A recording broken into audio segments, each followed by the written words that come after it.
በቃላት ጦርነት ማስፈራሪያና ዛቻም ለሳምንታት የአየር ሞገዱን ሞልቶት የነበረው የመካከለኛው ምስራቅ የእስራኤልና የኢራን ሹክቻም እስራኤል ሐሙስ ለአርብ አጥቢያም በኢራን የኒኩሌር ይዞታዎች ወታደራዊ ስፍራዎችና የመኖሪያ ቦታዎች በፈጸመቻቸው ጥቃቶች ሁለቱ ሀገራት ከቃላት ውጊያም ወደ ለየለት ጦርነት የመግቢያቸው ፊሽካ የተነፋበት ቅጽበት ስለመሆኑ አመላካች ሆኗል።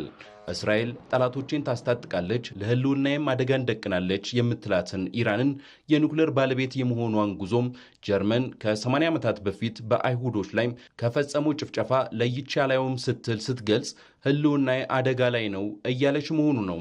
በመሆኑም ዘ ራይዚንግ ላየን የሚያንሰራራ አንበሳ ዘመቻ ስትል በገለጸችው ወታደራዊ ጥቃት ኢራን ከፍተኛ የኒኩሌር ተመራማሪዎቿን ኢታማዦር ሹሟን ጨምሮም ቁልፍ ሰዎቿንና ሌሎች በርካታ ዜጎቿን አታለች።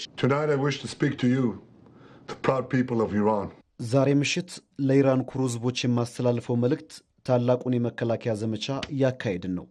የእስላማዊ መንግስታችሁ ሀገሬን ሊያጠፋ እያስፈራራን ነው። ግባችን ይህንን ስጋት ማስወገድ ነው። ይህንን ለማሳካት ጥቃት ከፍተናል።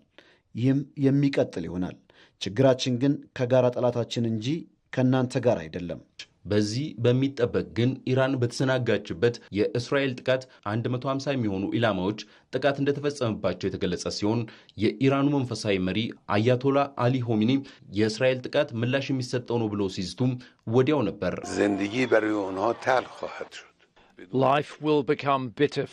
ሕይወት ለነሱ መራራ ትሆናለች። አሁን አብቅቷል። እነሱ ናቸው ጦርነት የጀመሩት። ይህ ወንጀል ነው። የእስላማዊ ኃይላችን ምላሽ ይሰጣል።